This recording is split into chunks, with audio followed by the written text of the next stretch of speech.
Hey guys, today I'm going to talk about 3 different movies, so let's get into it because it's going to be a little bit long.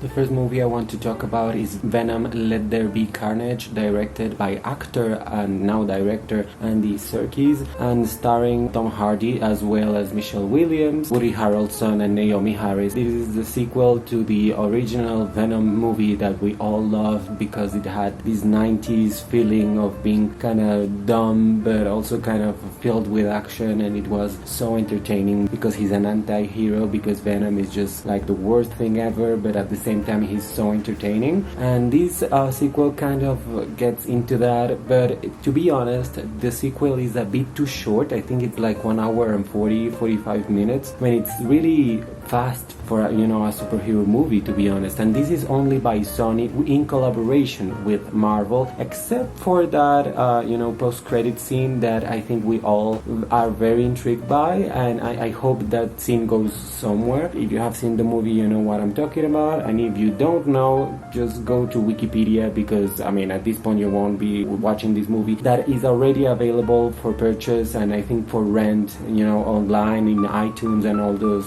services. But I think it was entertaining. I really like Tom Hardy. Not only Tom Hardy is just like the sexiest man alive, but he's just a good actor and he's entertaining, and his interactions with Venom are just brilliant and very well crafted, and the VFX are really good. But I felt that Woody Harrelson's and Naomi Harris's enemies, bad guys and bad girls, they were not that great because their story was a little bit too rushed. We didn't really spend that much with them, and Carnage is such an amazing, disturbing enemy. He's one of the very original, awful guys because he's just a murderer. He's just a fucking crazy person.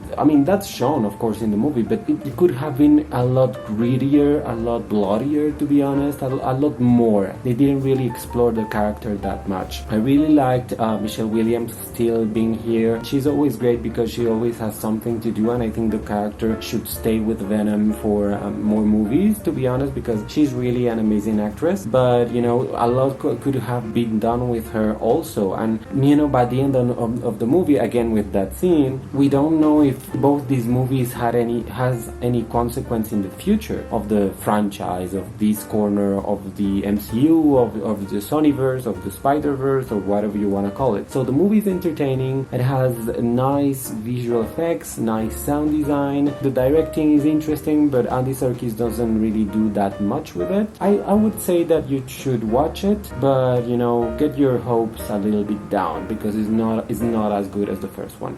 The second movie I'm going to talk about is Last Night in Soho, directed by Edgar Wright and starring Anya Taylor-Joy and Thomasin McKenzie. Thomasin McKenzie plays a young woman that goes to London to study fashion, and that has been her dream forever. But we know she has some kind of dark past or dark things in her past, and that really gets crazy when she gets to London, and she basically gets visions of a past she thinks is the best thing ever, but we understand pretty fast that past is nothing to be enthralled about. This movie, I think, gives us fantastic performances all around. I think Thomasin McKenzie is a revelation. I really hadn't seen her in anything, or that I remember.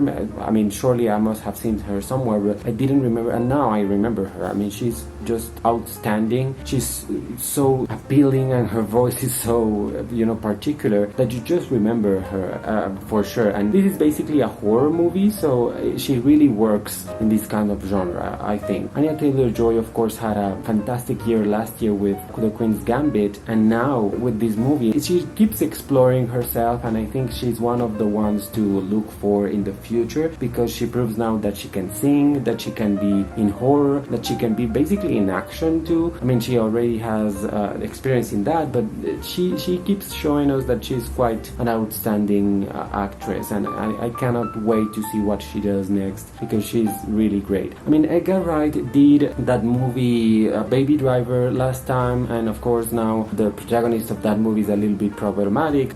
That movie has a lot of problems nowadays, but but the movie itself was so good. I love that movie because it was so smartly written, and this one is really well written too, and it talks about things that are very important right now, about women, about how women are treated and how women feel navigating a world that has been mostly designed for and by men. That's a really interesting perspective to have, because as we know, there are not that many women directors that are given the chance to direct such a big movie, such a statement piece, let's say. So I think it's good that male directors are also doing the work and doing movies that talk about women's issues, and this one is just amazing. I'm not sure about the ending of the movie. I mean, there are parts of the screenplay that are a bit too silly. I think they are trying to reflect movies of the 70s and 60s, which is the period she travels to, but sometimes it doesn't really work that much, and the end is like, it's good, but it's not that great. I mean, I could have used something else, to be honest. I mean, that last scene is so stupid, but I mean, I don't like it, but the movie itself is really smart and talks about great things, so I really would advise anyone to watch it just for that. The cinematography is amazing, the costume design is just insane, the score, the soundtrack more than the score is really good. It's a really good movie. I would advise you to see it just because of the performances and the subjects. And the third and last movie I'm going to talk about, Tick Tick Boom, a movie now available on Netflix that's directed by musical extraordinaire Lin-Manuel Miranda and starring Andrew Garfield, which we all know and love because I adore Andrew Garfield. I mean, ever since I saw Spider-Man, of course, I just love him. But I think it was in that movie that Mel Gibson did that, I forget the name right now, where he was a soldier. I was like, oh my god, this guy actually can act, and he's not only a good actor, he's a fantastic actor. And in this movie, I have to say that I don't really like musicals. They kind of annoy me mostly, and I was like, I'm going to hate this. Why am I watching this? What am I doing? Because this is a movie about a man that used to write musicals back in the 80s, 90s, and he tragically died, but he wrote some of the statement pieces of musical theater in the last few years. So I was like, okay, this sounds interesting, but at the same time it might be annoying. The way they tell the story, I was so taken by that, and the lyrics and the way that Andrew Garfield delivers every single song, because he sings most of the songs, it's just amazing. And the kind of story it tells about how someone can try and maybe never succeed, and maybe always be kind of a failed, in this case musical director, but failed anything in general. But that doesn't mean you're bad, it just means that maybe you haven't gotten a chance. He kind of got a chance towards the end of his life, sadly, but it's so interesting to see his development as an artist and as a person, to be honest. And that's something that Andrew Garfield does beautifully in this movie. I think he should be nominated for Best Actor. He did a fantastic job. I mean, it's quite a thing that what he did. I know musicals are a hard sell, but only for his performance, I think you should watch it because he's very interesting in it. It's not like they sing every single time. They do sing a lot, but the way the movie is structured, I think really works in its favor. I have to say, I've never really been interested in Lin-Manuel Miranda.